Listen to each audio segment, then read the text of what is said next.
Okay, Lesley, thank you so much for being here. For everyone watching, we have Lesley Hawkins. You've spent over 12 years at Adidas. Correct. So let's start examining that time frame and tell us what you think has changed the most amongst consumer loyalty at Adidas in that time.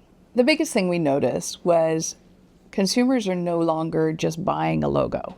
They're really more interested in buying the whole story, the whole brand story. They're wanting to understand what are the values of the brand, what do they stand for, and particularly since the pandemic, we've found that consumers are less understanding or forgiving when you make a mistake. So particularly those brands that, let's say, live in the sustainability space, they're truly making sure consumers are sort of holding them to account that if you live and breathe sustainability, that has to be fully embedded in everything you do, and that there's any sniff of greenwashing and you're out. Now for Adidas, obviously that wasn't the challenge. What we really learned about consumers is that we needed to understand that what they were looking for beyond the logo was a sense of community, and that sport and culture were inseparable, and that we really needed to bring those two together. And the better we could do that, the better connection we had with our consumers. I love that. I love that consumers are holding brands more accountable. Yes. I'm veering off track already because you talked about the sustainability and greenwashing. Not Adidas's challenge, but have you seen brands that were caught on the greenwashing side? Did any of them recover, or what does recovery from kind of cheating on those specs look like?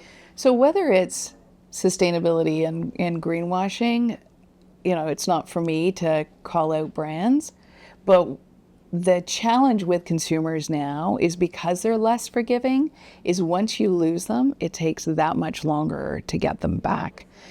If you look at, 15 years ago, there was brands that had product issues, and it became front page news and tights are see-through or whatever it may be, but consumers would move on, right? They were like, okay, we don't particularly like it. We're maybe going to, chastise you for a short amount of time, but then we move on. We're still super loyal. In today's day and age, now this consumer is saying, actually, we're not forgiving you. And it's going to take us a really, really long time to come back if we come back, because now there's so many more options and there's other brands with similar values that they can, support and share their hard-earned dollars with.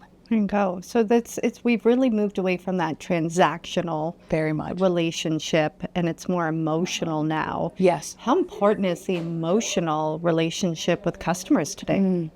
So transaction, I think, is really easy to replicate, right? You can attract somebody by price, promotions, loyalty programs, I get points, whatever it is.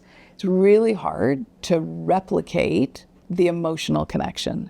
And so that's, I think, the brands that are doing that really well are the ones that are winning consumers, not just their wallet, but their long-term value. It comes down to they feel like they belong, they're part of a community. For a brand like Adidas, they feel like they're on the inside, right? They're inside the ropes. They get limited edition access to events, to collaborations. That is truly community, and to me that's more of an emotional connection than a transaction. Transactions come and go. 100%. So it's not 100% on the emotional side yet, though. No. Definitely moving in that direction. Correct. So what do you think separates your customers that buy and your customers that belong? A customer that buys is looking at one part of the experience. Generally, they're looking at, do you have the product that I want at the price I want? And they're looking at your product and what you offer as a commodity. The difference between the consumer that belongs is, yes, they might be buying product, but it means more to them. It reflects their values. They feel like they're part of the story, they're part of the brand, and that they have a connection and an investment right? So they're not only investing their dollars, but they're investing their time. They're joining run clubs. They're being part of this community, and they're helping to perpetuate it. Now, the way to really draw in a consumer to make sure that they belong is to make it less transactional. As odd as that sounds to say for retail, because ultimately our job is to sell product or sell a service, but really to draw them in, it starts with being crystal clear on what are your brand values, what do you stand for, and making sure that everything you do throughout your entire consumer journey reflects those values. Once you're super consistent with that, I think that's where consumers feel like they can belong, they can kind of take ownership and invest in the brand. So we're talking a lot about leaning heavily onto the value side and that communication, the clarity. What if your competitive set are all competing with the same values? I mean, how do you distinguish where you belong when every competitor within the vertical or the category you're shopping in is all competing around the same value set? Is there a way to distinguish a brand in that regard? I would challenge the idea that everybody in the competitive set have got similar values. I think what's important to one, if I look at the performance athletic space, for example, what adidas stands for and what Nike stands for are very different. How they transact with athletes is very different. How they invest in marketing is very different. Yes, we're in the same space and direct competitors, but I don't see a Nike consumer and an Adidas consumer the same. I don't think they cross over very much. People tend to be in that space really loyal to one or the other. And it's either they're loyal because of the brand itself or they're loyal because of the athletes, right? If you're a Michael Jordan fan, you're a Michael Jordan fan. And that's going to be embedded in everything that you do, and you will support that brand no matter what. But I don't think that they necessarily do share the same values within a competitive set. Good enough. And I like being challenged, so thank you. I wouldn't have thought, specifically not particularly on the shoe side, would I've necessarily seen the value systems there. But what you're talking about leads us into fandom. And I know we're both very excited to talk about fandom. I'm sure you're aware, but Rakuten has been in a partnership with the Golden State Warriors since 2017. We just renewed our partnership with them to include the Valkyries, so now participating in women's sports. Excellent. Yay, which I'm very Congratulations. excited about. Thank you. But it's different. This new partnership renewal is less about the badge on the jersey and more about impact to communities and giving back, particularly in the Bay Area. So the strategy's changed. Talk a little bit about, Adidas within that space have done a lot with the community, a lot with impact. How does that create fandom, and why is that fandom important? I was one step removed from signing all of those partnerships, but the importance of those partnerships, yes, it's to serve product to the fans, but it's so much more. A lot of these teams are doing a lot with their local community, are helping underserved communities. If we look here in Toronto, the Toronto Raptors, for example, are doing a lot of work within the community to try and help those underserved. They're opening up new basketball courts. They're helping to support as much as they can to bring sport to those that maybe can't afford it. And so being partnered with a brand like the Toronto Raptors is just an extension of one of the values for Adidas of making sure that we are not just selling jerseys. Yes, that's a byproduct of it, but it's so much more. How can we, with our brand and the Raptors brand, actually work together to help those underserved communities? How can we do more to help them? And I'm always a big fan of two heads are always better than one, and that has proven to be really successful. It's been a great partnership with MLSE.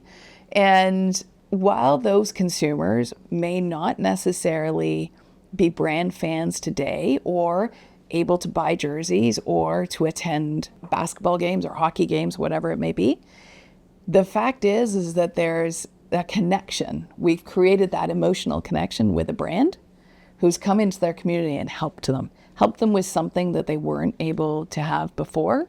And that matters in the long term, value of that fan.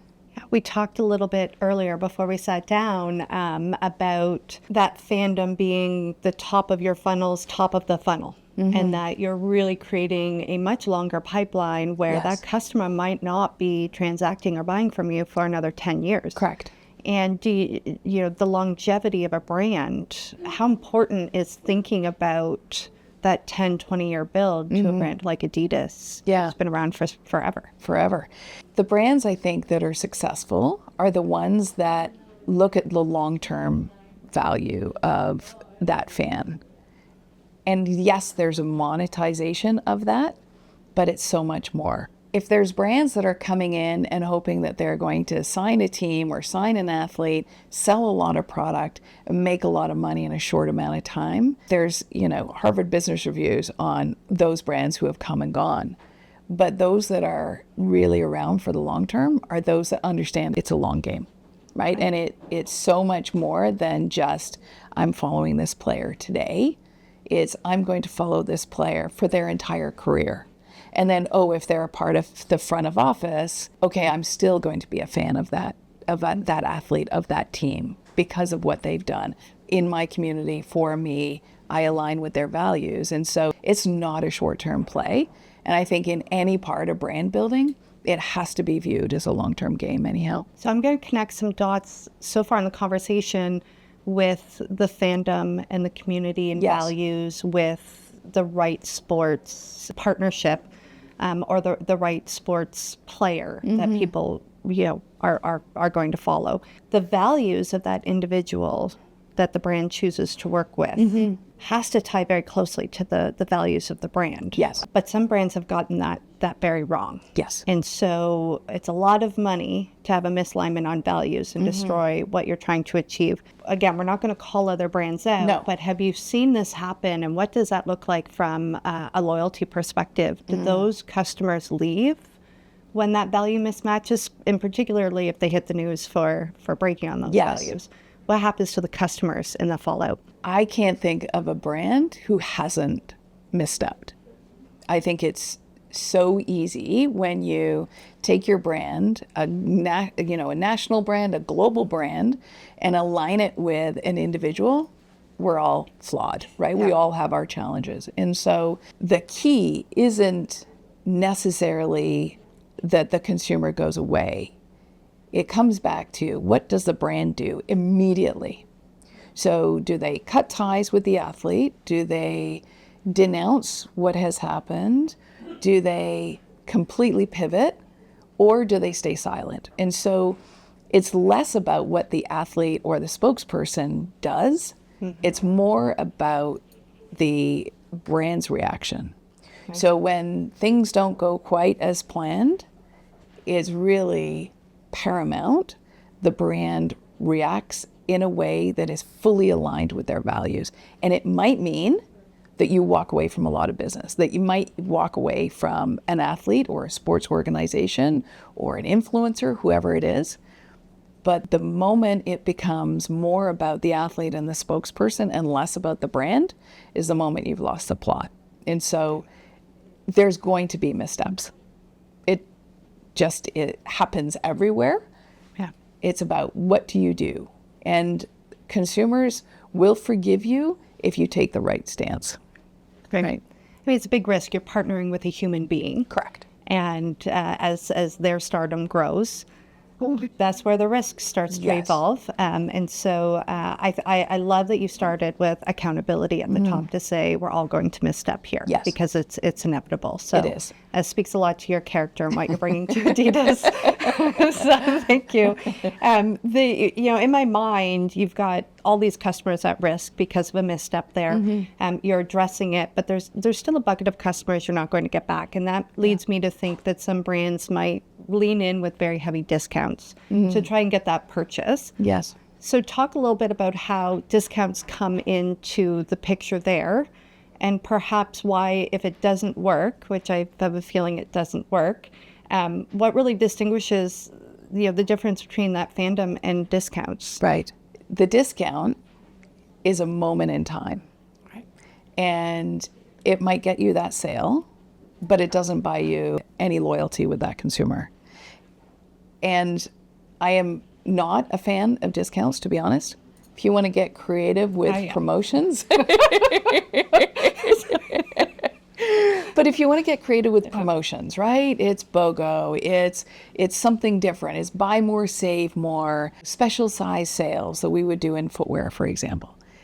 That's all good. But I find the moment that a brand starts going down the discount route, it becomes a race to the bottom because everybody can replicate that. Everyone can replicate a transaction. What brands can't replicate is that sense of belonging and that fandom. And fandom shows up in community. It shows up in them feeling like they see themselves like they're on the inside of the ropes. So I'll give you an example of true fandom and a brand getting it right. Now, of course, I'm super biased, having worked at Adidas for so long. But at the 2026 World Cup, there was an activation by Adidas at Stacked Market in Toronto. And yes, there was a retail component to it on the outside of the installation, but it was where all the watch parties happened. There was food trucks, there was drinks, there was seating, there was umbrellas. And more than anything, it was just soccer fans from all nations, or football fans, I should say, coming together to watch and celebrate the beautiful game that football soccer is. And I went down with my husband. We are both Scots. We were watching the Scotland-Morocco game. My husband was in his full kilt. I had the full Scottish flag. And we spent the game cheering with two gentlemen from Norway. There was no conversation about anything else other than sports and fan and brand. And they will leave, and their comments again and again and again, not knowing any brand that I was affiliated with, was, this is a great experience. I love the brand for what they're doing. Now, that will stay. That to me is fandom. It's bringing people together in community at a moment in time to celebrate something. And that creates, I think, long-term brand association.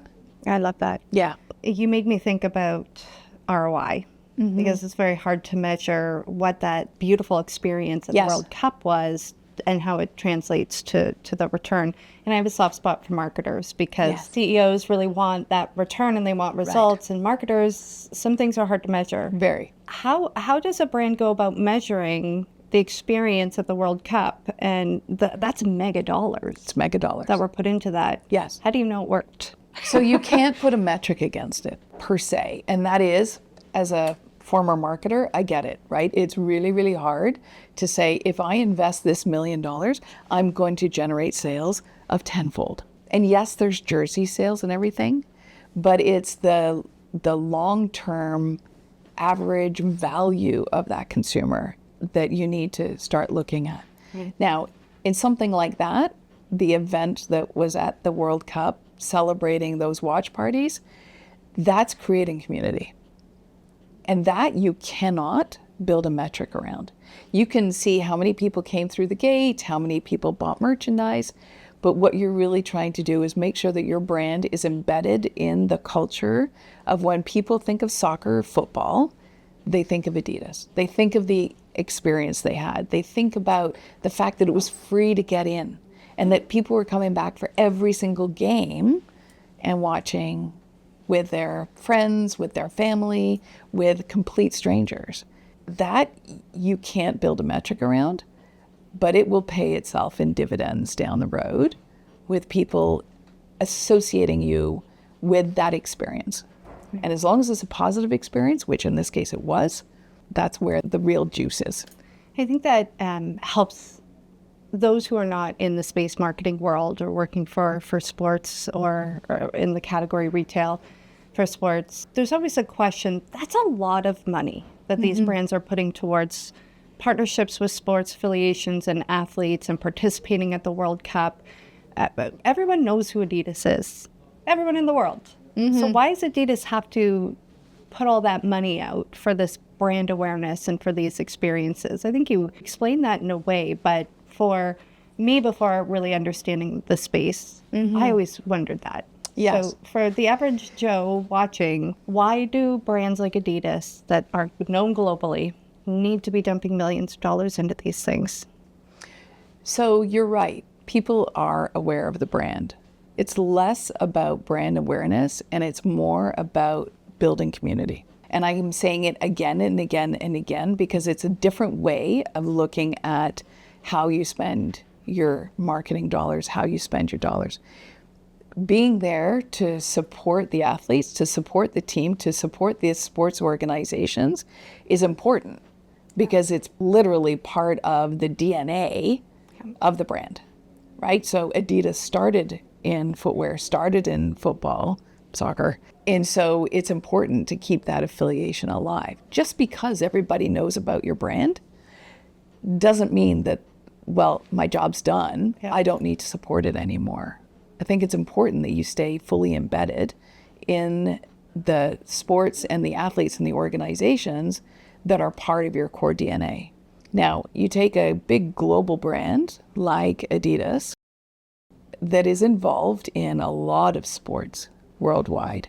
And so it was always a challenge, particularly from a retailer, of trying to make sure that each sport had its moment within a retail store. And that becomes super challenging, right? When it's Wimbledon or F1, or you're trying to make sure that each sport has got its moment, but it's more challenging because the brand exists across so many different sports and platforms. It's huge. And majority of the world is a fan of a sport or some sports in some regard. So you're capturing a lot of potential customers and carrying them along on your journey. But there are some who are perhaps sports agnostic, and this type of marketing doesn't work on them. So there's another subset of customers, and that I'm guessing you're going to lean towards my world, loyalty, deals, value. What role does affiliates and publishers like Rakuten with cashback, what role does that industry play to Adidas, who's so sports heavy? Right. So big global brands don't just live in one specific space. So where Adidas has really become very strong is in the blend of sport and culture. And so the big growth for Adidas has come on the culture and identity side, right? Through a lot of the retro products that have come out, the Adidas Originals line. Everyone was wearing Sambas for the last few years. And so it's not just an athletic company, it's so much more than that. I think where it's important in these kinds of partnerships is making sure that you're getting exposure beyond just the fan, beyond just the sport, and opening it up to consumers that maybe you're not top of mind. Right. Maybe you're not in the consideration set. And so partnerships like this would offer that opportunity. Okay, to reach people like me. I still want that discount. Yes, and although off camera we're going to talk about you not being a sports fan, but that's a different day. I said sports agnostic. So, I mean, you put me in a basketball game, I'm a basketball fan. Yes. You put me in a baseball, I'm a baseball fan. But am I tracking any teams or loyal to any particular one? No. I like the atmosphere and the cold beer and and the fun of the game. The fun of the game. So, Get it. So agnostic, sports agnostic. I got myself in trouble here. Yeah. I love football. Yes, there you go. This is very dangerous to not say that today. We're going to go back to the loyalty space there. So what I'm thinking about between individuals that are more like me and those big fandom customers, is their definition of loyalty different, or would you describe their loyalty different? The word loyalty is a bit challenging, I think, because it's all encompassing. There's those that their loyalty is tied into how many points can I get and what are my rewards for that, for which there are brands and there's positioning, and that's important. But there's a different, like real fandom, real loyalty means that you're part of their everyday life, that they truly believe in the brand, in the values, in everything that we've already spoken about. And that loyalty is more of a relationship. It's more a sense of belonging. It's embedded in their community. And that loyalty is more long-term. My concern with the transactional is it's a moment in time.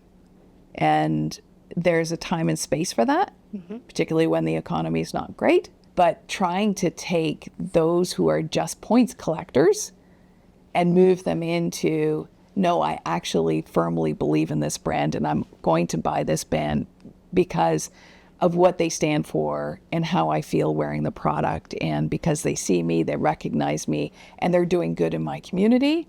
That's a totally different conversation. It feels like we're circling back to the top of the conversation where we addressed the values, your personal values and the values of the company can now outweigh the discount, where is it safe to say 10 years ago that wasn't the case? A discount ruled king?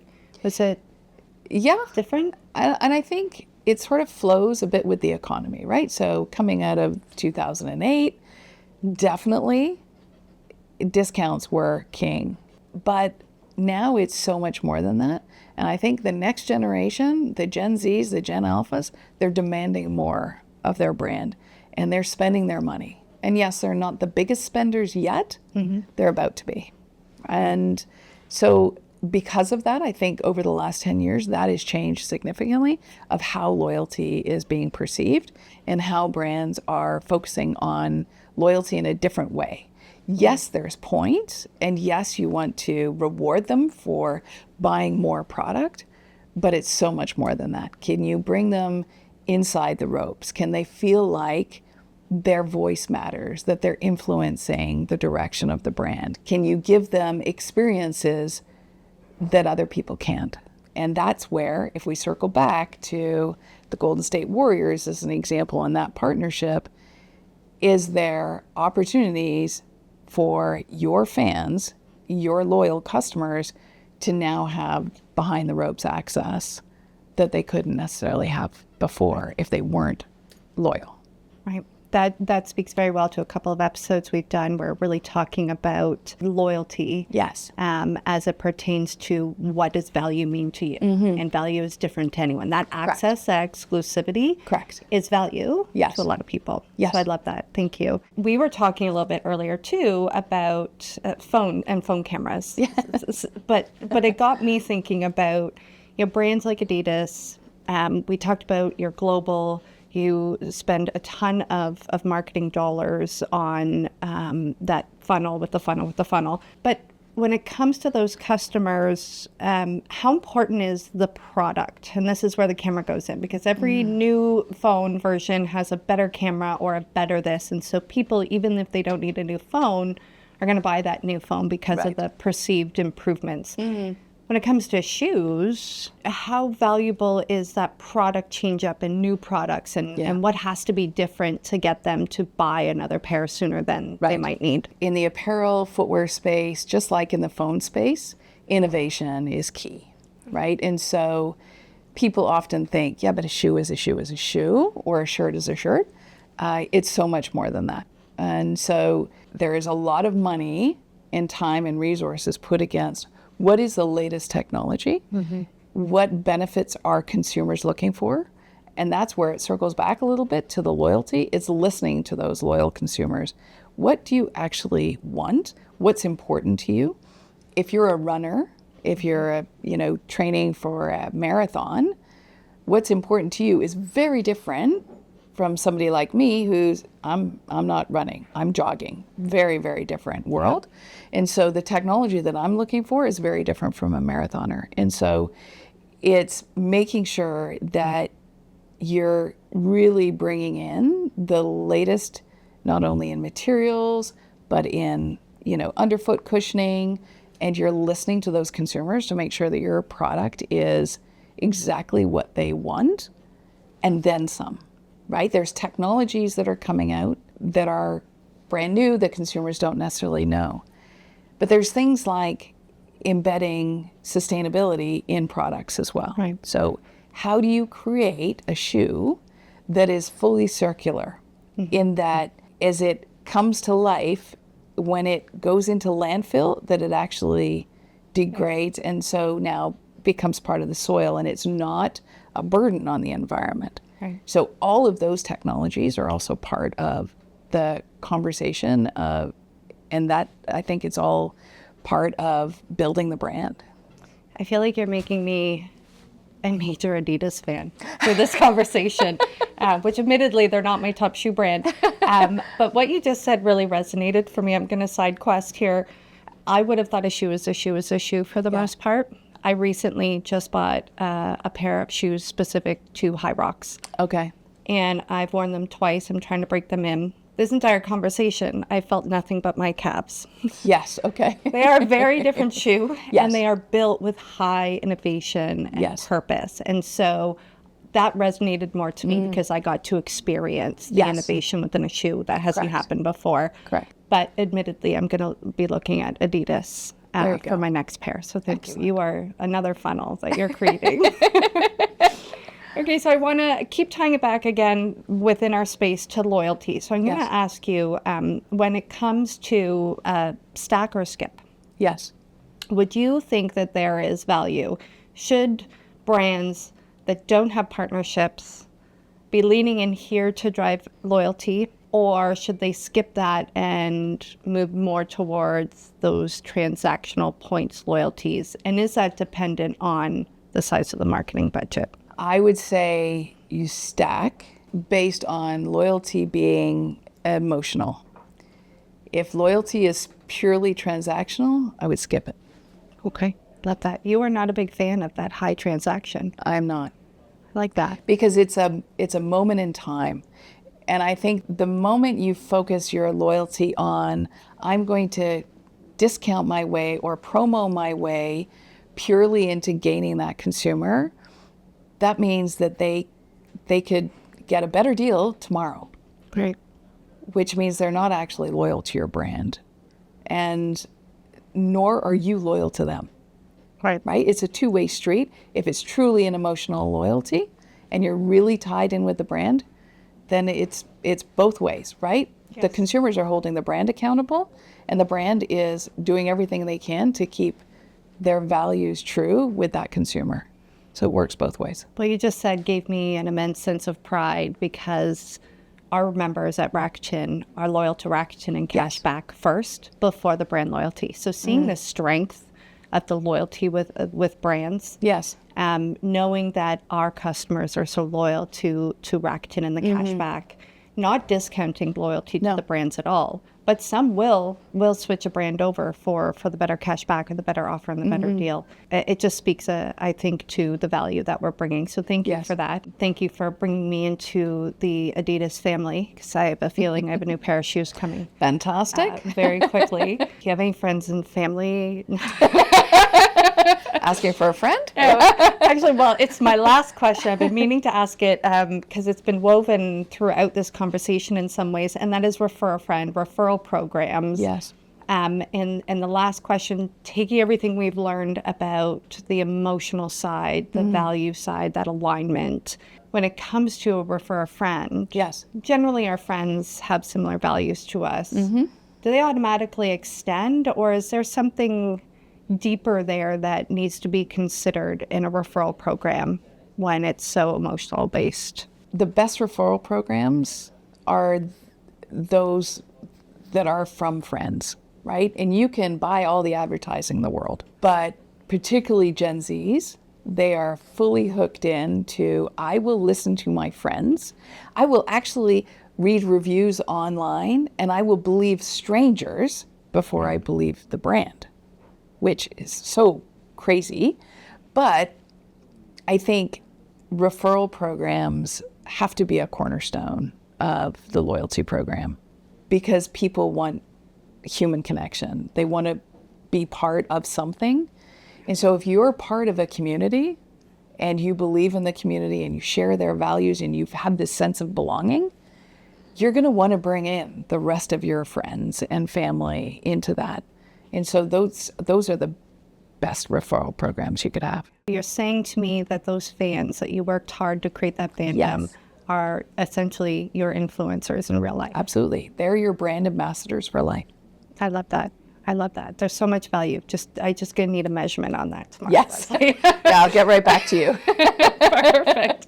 Well, this has been a great conversation, a little bit different than what we normally talk about. But again, I just love how we touched on value, as it means so much to so many different people. We talked about value within the sports. But I haven't asked you, before you leave, how do you define value in your personal life? What is value to you? Oh, that's a good question. Value is consistency, trust, and I would say freedom. Oh, I love that we get a different answer. Everyone we ask, we get a different answer. I love that. Well, thank you so much for coming in. Let's go shopping. Okay, I'm in. Let's go. No problem at all. And that's it for this episode of Stacked. If you found this useful, follow along as we interview leaders shaping the future of retail and learn how value really works behind the scenes. And if there's a topic you want us to unpack, I'd love to hear from you. See you next time.